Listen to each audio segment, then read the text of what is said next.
Welcome, welcome back to A Meaningful Life. And we do talk about so many different things here on this podcast. I just finished recording one about a woman who is working with all sorts of different healing modalities. And now I have another woman with me now, and we're going to talk about the world of nonprofit, and we're going to talk about the healing journey that she is allowing women to walk through because of her work. And I just want to know how we get called to these things, how we end up where we are, how we choose the service that we choose. What if we don't choose service? Is it okay to be focused on self? I mean, there are so many questions that you're going to love that I'm going to ask to Carin Crowe. So welcome, Carin Crowe from Habitat for Humanity to the podcast, Crafting a Meaningful Life. I tend to think that that is exactly what you are doing, Carin. You are crafting a meaningful life. So let's start with telling my listeners about your life and how you're crafting that. Okay. So my name is Carin Crowe, and I'm the CEO of Habitat for Humanity Greater Salt Lake area. I've been in this role for 1 year, and I'm really grateful to be here with you today. Yeah. So before we dive deep into all the things that we're doing right now, I'd like to talk a little bit with my own story. Yes. Because like so many of the families that we serve at Habitat, my journey was shaped by both struggle and resilience. I grew up in a home that was chaotic and kind of unsafe. My father was an abusive alcoholic. And I know that everybody struggles and everybody has a story that they have gone through. But this is mine. Yeah. And as a child, I learned really quickly that how to navigate tension, and sometimes how to stay small, and other times when to get large, and well, quite frankly, how to survive. Yeah. So there were moments that I felt like I didn't have a voice, and even if I did have a voice, no one was listening because everybody in the household was surviving. Yeah. But there was Including your this beautiful abusive part. father, right? Including your, Correct. yeah. Correct. And I think that that's the piece that we are now learning about seeing the big picture is it's not about the Yeah. horrible dad and the victims. Mm-mm. They, we are all struggling to survive. And that Absolutely. allows the forgiveness to come through, which is a piece I can tell from your countenance that you have embraced. So, interestingly enough, my father was the one that taught me to have a voice also. So there was a circumstance, I had read about this injustice that was happening, and he told me that the best way to fight injustice is to write a petition. I was 8 years old. And so that's what I did. I wrote a petition and I went around and I got thousands of signatures. And then I was like, what do I do with it now, Dad? And he said, you send it to the President of the United States. So I did. I love that. And I got a letter back from the President of the United States telling me that it will be children like myself that will be able to make a change in the world. And so now, as I sit here and I work with Habitat for Humanity, I look back and I think about the full circle because the president that sent me that letter was President Jimmy Carter. Ah, Right? So oh, my heart be still. it was a whole full circle moment. Oh, And that moment kind of lit a fire in me. And it's a belief that's carried me through, I think, every chapter of my life. yeah, And it taught me that your beginnings don't define your endings, and yeah. that connections that you make will show up in other places. And so, one of the things that I've started doing is mentoring younger women. And I really believe that it's up to us to pull each other up and to lift each other up and embolden other women marginalized women, and have a seat at the table. Not just sit at the table, but pull Yeah. up a seat next to me. Yeah. So, yeah, so it's kind of where it came from. It's an interesting space to start. I always think that learning those things about other women and the people who are on my podcast is the piece that is, you can actually see the unfolding, the purposeful walk, the journey that was long designed, and what brought you to where you are today. You went through this experience with this abusive alcoholic father, watching what that looked like for your mother. I'm sure there were times you pondered, why don't we just go? Why don't we just leave? And yet what takes inside the woman and why they choose to stay, all the Yeah. way to writing a letter to Jimmy Carter, who is the best spokesman ever for Habitat for Humanity. Mhm. And his work with June, his lovely wife, is legendary. And now here you sit Yeah. in Salt Lake City, Utah, as CEO Mhm. of Habitat for Humanity, offering a safe place. As you were talking about your journey and about the times growing up, I just kept thinking, she so wanted a safe place, Truth. a safe place. And now look at the work that you're doing. You are providing safe places for others. Ah, So what I do is I kind of fast forward to today, and I still carry that belief with me. And so um, my team and myself, we dedicate our time to make sure that families, especially those that face challenges like I did, they do have that stability and that safety and that opportunity that they deserve. They work hard. And for me, that work comes alive at Habitat for Humanity. It's really powerful, the work that we do. Um, so one of the things that I also try to do is to um, lead with empathy, mm, and I try to operate in a servant leadership role. Um, I have a spectacular team, a majority women, quite frankly, that are, again, strong, powerful women that use their voices and really advocate for the families in our program. And a mm. good portion of the families in our program are they're single mamas, Yeah, right? yeah. Well, yeah. You know, I had an experience with Habitat for Humanity. I've always supported them. I thought it was such a wonderful cause.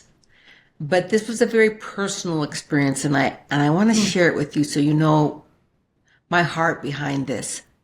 okay. I lived for many years in Utah County, and the director of Habitat for Humanity there reached out to me and asked me if I would be a part of a home that was 100% women built and women funded. And I said, well, I don't know much about construction. And they said, we have construction people there that will be supervising, but you will build. And she said, and then you can choose to bring a part of your team. And she said, and it's 100% women funded. And I said, okay, well, what's the commitment? Now, when I tell you these numbers, that'll be a clue to you as to how long ago this was. She said, there'll be 1,000 women and you will each give $1,000. Oh no, I'm sorry. There'll be 100 women and you'll each give $1,000. So that would give us $100,000. So That's amazing. 100 women came together and each gave $1,000, and we were able to build this $100,000 home. Oh, wow. It was incredible. And the woman who was buying this home showed up every day to work as well. She was a single mom. She had children. She was going to have a safe place. The day that I came, I brought all sorts of women members from my team at my company, and we built all day. I was like amazed that I didn't saw my finger off. and that for someone who doesn't even cannot even hammer a nail without missing it, I was just like we all had different skill sets. And what I realized, Mary, you will not be hammering nails. You can go work on the saw. And at first I was like, the saw. But once the guy showed me and taught me, I realized I had the precision to really make sure that those were accurate and right. And we worked all day long.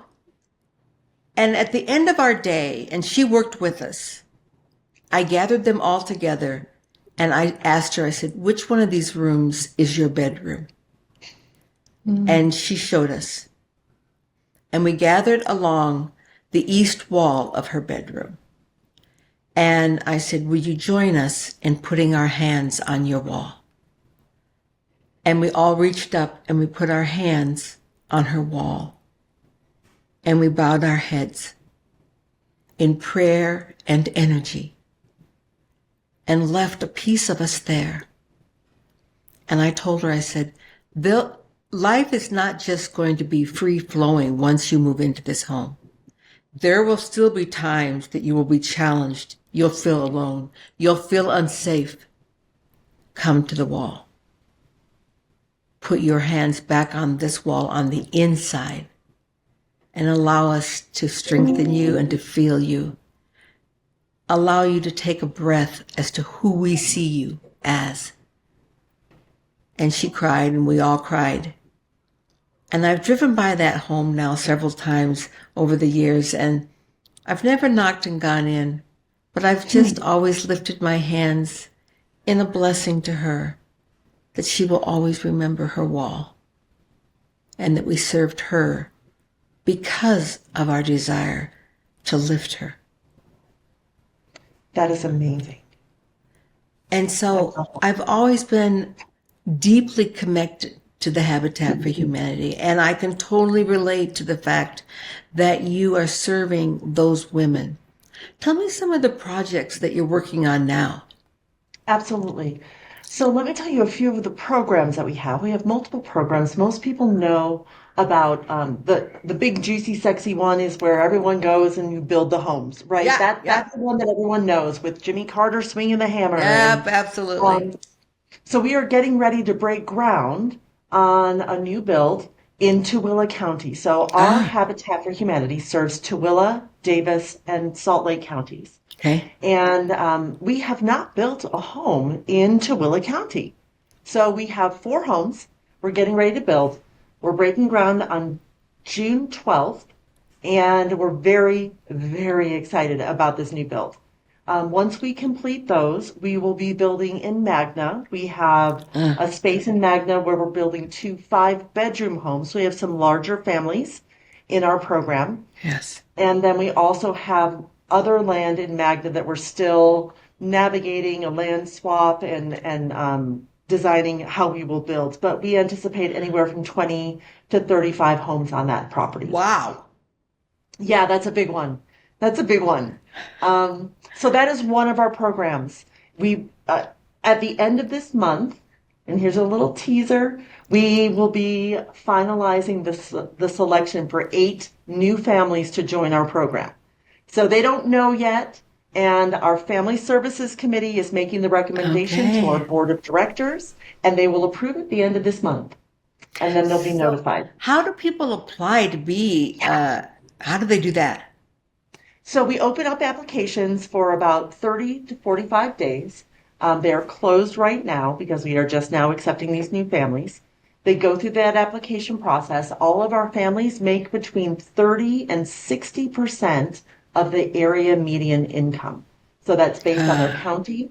Sure. And so they're lower income, and then they have to be willing to participate in the program. So the participating in the program is that they go in, as you found, and they build alongside volunteers. Yes. And they do 225 hours of sweat equity into their home.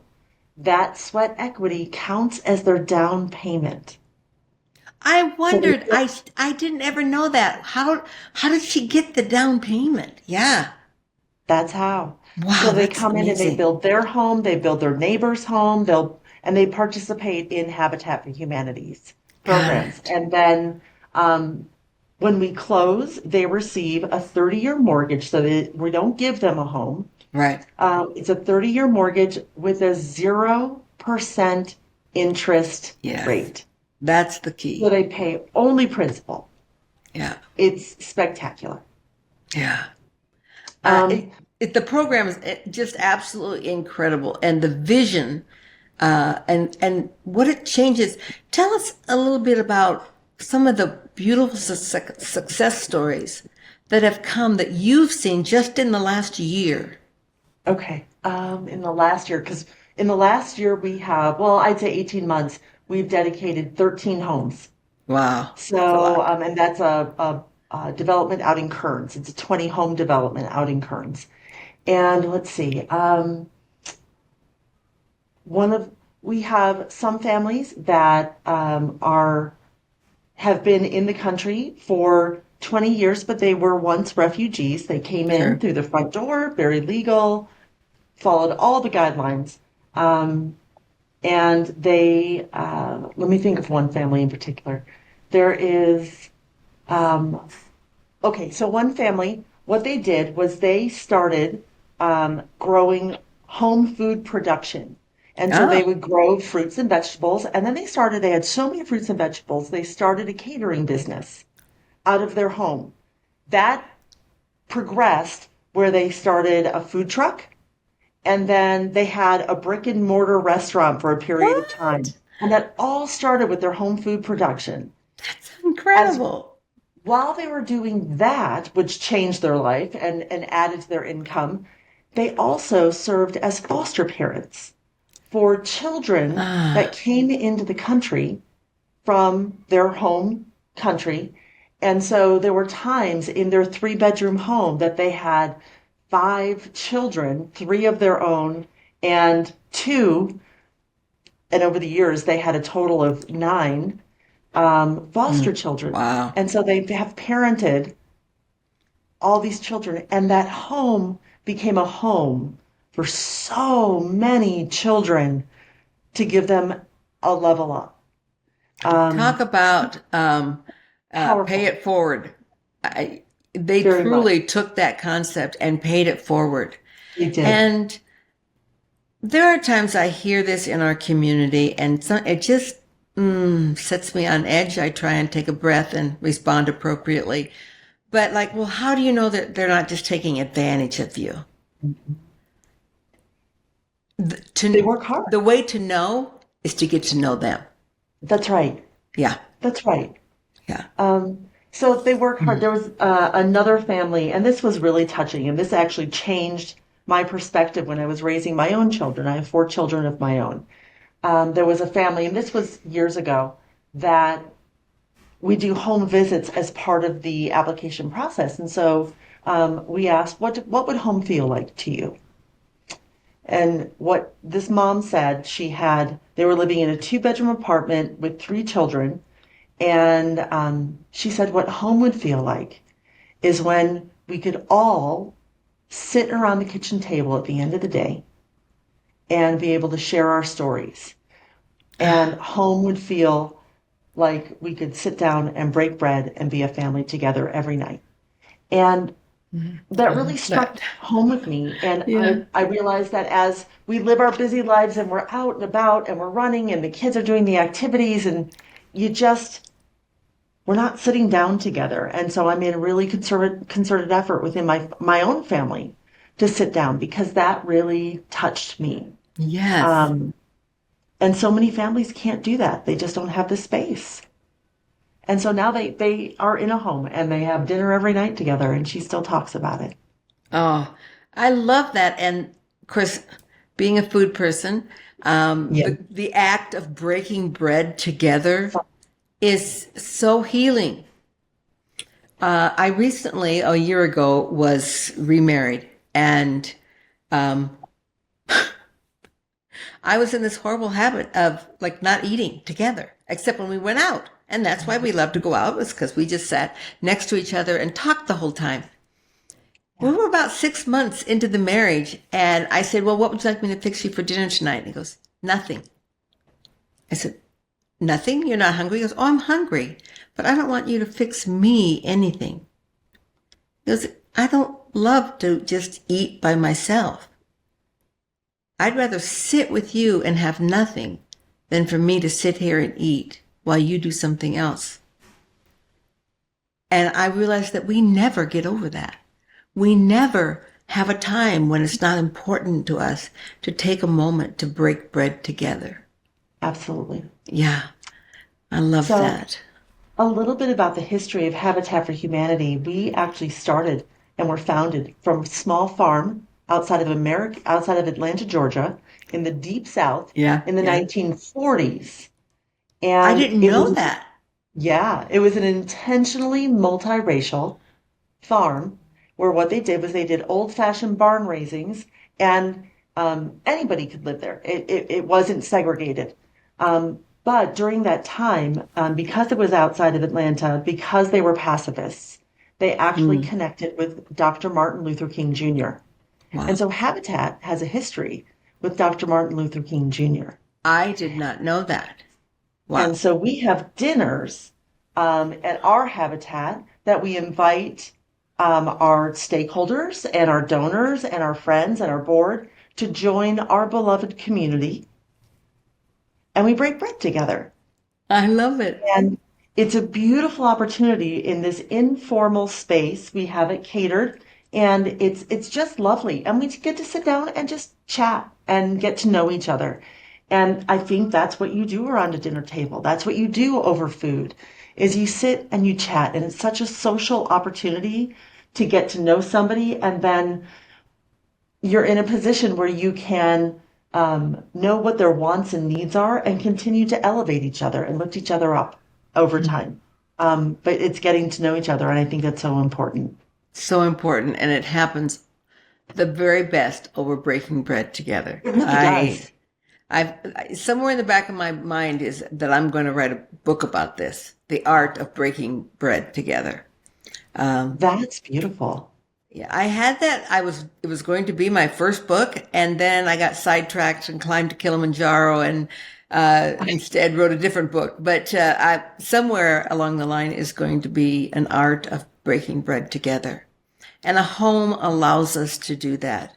It That's doesn't right. have to be, now when we think about breaking bread together, we think about going out. Right. And my children, my grandchildren, we treasure every meal we share, whether it's here on a picnic, camping, every Sunday. It's just a part of who we are. And to be able to provide people homes that they can now break bread together is such a beautiful piece for you. I love that. You I agree. mentioned you had other projects you worked on at Yes. Habitat other than building houses, and I'm unaware of that. So share those. So we also have a critical home repair program that homes that are existing, there are homeowners out there that have they have deferred maintenance on their homes. They need a new roof. It's been leaking. Now they have mold. They're Ah, aging in their home and they need accessibility things in their bathroom, a walk-in shower, grab bars, ramps, a mm, chairlift. yeah.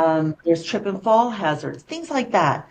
We also do weatherization where we replace windows and doors so the house remains safe and sealed. Um, and so we do about 100 of those projects a year where Wow. what we are doing is we're going in and the average price for one of those projects is almost $30,000. And we offer the opportunity that they may receive a $20,000 grant on that. But what that does, actually, we just had a conversation with a woman who her children were suffering from asthma, severe asthma. And what we did was we went in and we did mold remediation on their home. Ah, And where they were going to the hospital twice a month, I mean, asthma, it's terrifying when you can't breathe. you're right. And now they're going twice a year instead of twice a month. And it Wow. was from that. So the quality of life Yeah. for these children, they're going to school more regularly. They aren't in fear for their safety. And they're healthy and they can play sports. It has made such a difference for them. And it's just a powerful impact. There was a gentleman who they had a leak in their roof and they would move their furniture around every time it rained. And he was worried that he was going to pass and leave his Uh, wife with all that trouble. And we went in and we did a roof repair and did some repairs to the flooring. And now their home is safe for them to age in place. I did not know that you had that was part of your program, and what a gift to people. They don't need a new Mhm. house, they just need help fixing it so they can That's right. stay. And it is That's right. so much less expensive for us to fix an existing home rather than use a government program to take care of them in an That's right. assisted living situation. That's right. Let's assist them to stay at their homes and take care of themselves. That, that is such a smart way to go. I love that. Yeah. So that's another one of our programs. And then we also have our Restore, which is a home improvement thrift Yeah, store. I've actually been to Um, the Restore. Yes. you have. It's Yes. you never know what you're going to find at our You never Restore. know. But we also receive so many donations there that we don't sell.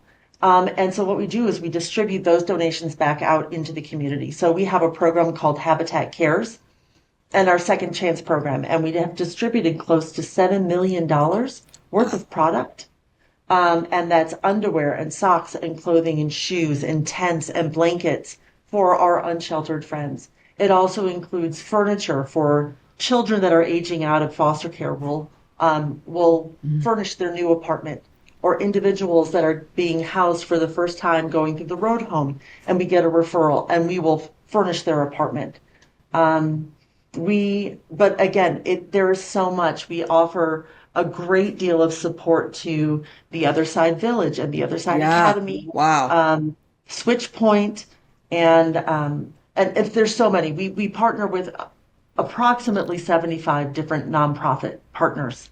Unsheltered Utah has been a strong partner for us.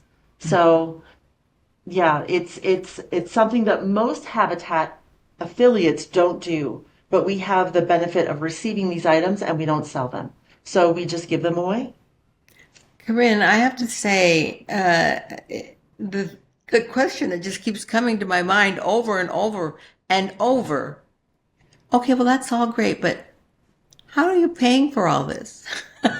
Mm, I love yeah, what you're doing, but I also know I work with enough nonprofits to know that there's just not a gusher coming from heaven every month that you download and you get. So how do you fund all this? we have public partnerships.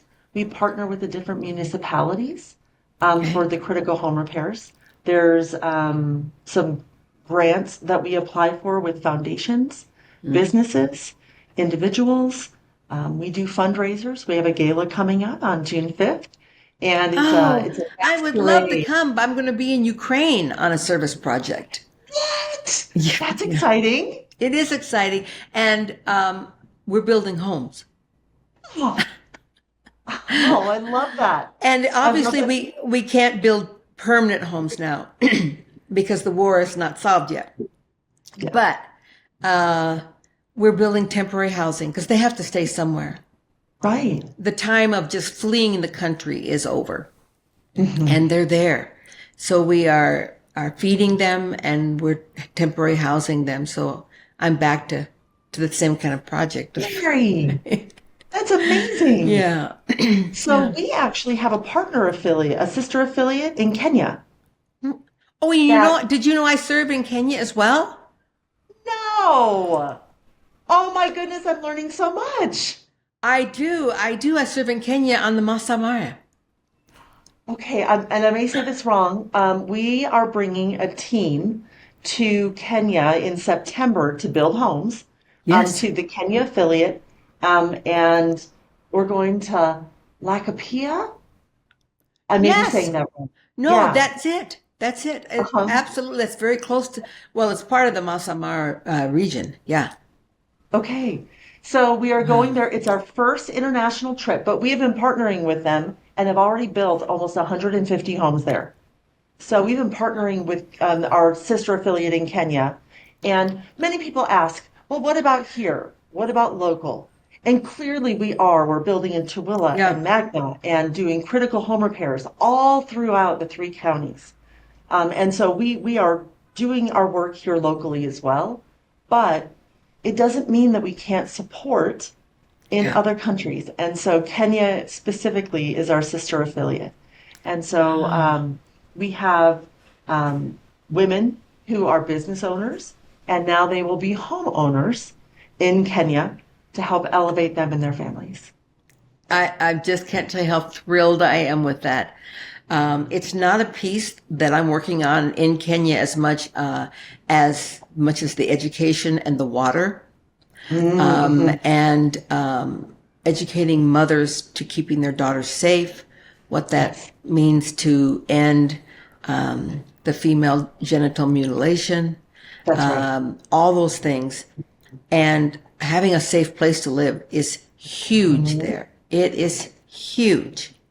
And to know that we are walking this path together, I Wow. get that as well a lot in terms of, well, what about, because I also work with one in South Africa. Yes. I have places in Mexico. Well, Mhm. what about here? Well, if they knew me, they would know I serve here. I serve here. But I also don't see them as other people. Mm. I see them as still part of the whole, part of the one. And that's kind of my vision. My mission in this life is to move anything to move the needle to embracing oneness, that we are Right. one. It's why I went to Ukraine 3 weeks after the war broke out. I didn't see them as them and us. I Sure. saw them as us. And they just needed help, at immediate help. I dropped everything, and I had a flight going into Kiev, and Delta Right. let me know, I'm sorry, we've stopped all flights into that country. What? So I flew into Romania and took a van up to the border. And because I am one with them, when one person hurts, we all hurt. When one person is lifted, we are all lifted. And in what you're doing, when one family is lifted with a safe place, as you well know what a safe place means to live and to grow in, we are all lifted. And the example that you gave of the family who had a home and then on their ground, they grew fruits and vegetables and Yeah. probably chickens and they had eggs and all sorts of other things. Do you know what I mean? That they were Yeah. able to lift and help others as well. If we see it as us and them, we never are going to solve one problem in this world. We are not going to move the needle at all. I agree. You are absolutely involved in moving that needle every single day. All right, so at the end of this podcast, we're going to include a link if people would love to come to your fundraising gala. I know those are always so fun to attend. And that, and then about, your website of how they can just help and be involved and volunteer and be somebody that helps here or helps there. Maybe you are somebody who can help financially. That's wonderful. Maybe you want to volunteer hours. That's wonderful.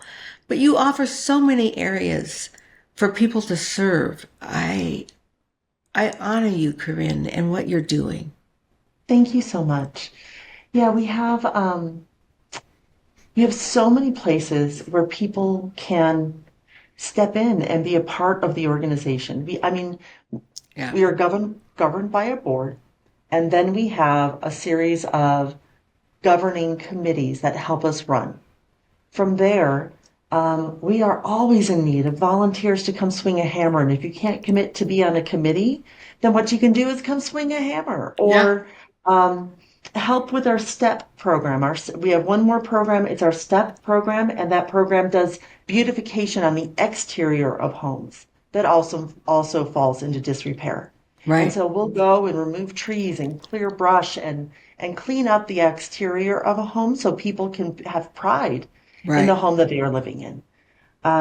But we need people to help with that. We need individuals to help us man booths and represent our organization at different fairs and festivals. We are getting ready to be in the Pride Parade, so we I need love teams. it. We need a parade team. And so if people want to participate in that capacity, we would love it. Just come celebrate who we are. And we celebrate humankind, that oneness, Yeah. because that really is, I mean, affordable housing is not just a local issue, it No. is international. Everyone is struggling with that right now. And so as long as we are aware that um, there is a humankind that we are serving on a Yeah. regular basis, and whether it's Ukraine or Kenya Yeah. or Mexico or any or locally here in Salt Lake and the surrounding areas. It's there's a oneness that what you said you cannot deny. Yeah. So yes, we would love help us with the volunteers, but then also, I mean, donations we do for us to continue to elevate and Yes. continue to do the work.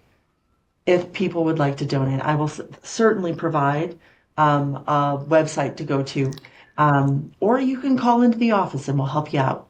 And And so you sometimes can, people are able to give, one large donation. And yes, sometimes people can just do a monthly donation of, that's $20 a month. That's a trip to 7-Eleven, I always say. Um, or, yeah, or, or one less trip, one gas tank. It's not even a gas tank. It's a quarter of a gas tank. yeah. Um, and to commit to those things on a monthly basis of making a difference. There are so many things. Carin, thank you so much for coming on today and opening my eyes to all the different things that you are doing and the ways that we can lift and serve. And the name of my podcast is Crafting a Meaningful Life. Crafting a meaningful life for me means to be my very best self. And Hmm. every day when I get up, I throw my feet over on the side of the bed, and before I put them down, I look down at my feet and I say, where are you walking today? What direction are you going? Whatever you do, wherever you go, always bring your best self.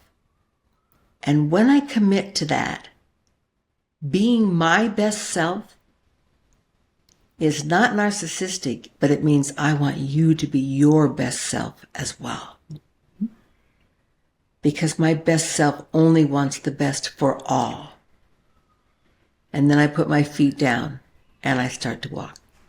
Every day I do this little ritual I of love that. making sure my feet are pointed in the right direction. Doesn't matter how fast they go. Doesn't matter how far I walk that day. Just that they're going the right direction. And you have opened my eyes to so many different things today that I can help and be involved with and keep my feet pointed in the right direction. Thank you for joining us. And to all of my listeners, please look for all the links, and we're going to connect you in the right direction. Maybe you can come to the gala. Maybe you can help volunteer. Maybe you can do a monthly donation. Maybe you can do a large donation. But one of the things that I do before I donate anywhere is, of course, I check out the foundation. Yeah. And the one thing you can rest assured with Habitat for Humanity, they are did you hear that? This started in 1940. They are a long-standing organization. And this is an organization that Jimmy Carter and his wife June decided they were going to embrace and lift up. And he was still swinging a hammer and attending sites at age 90. So he really brought the legacy to this wonderful organization. And so there's a lot of trust here that they are doing the good things as much as possible to create oneness within our own community. Thanks so much, Carin. And we invite everyone to follow them and be part of this meaningful life. Thank you so much. Thank you. Thank you for having me. crafting a meaningful life.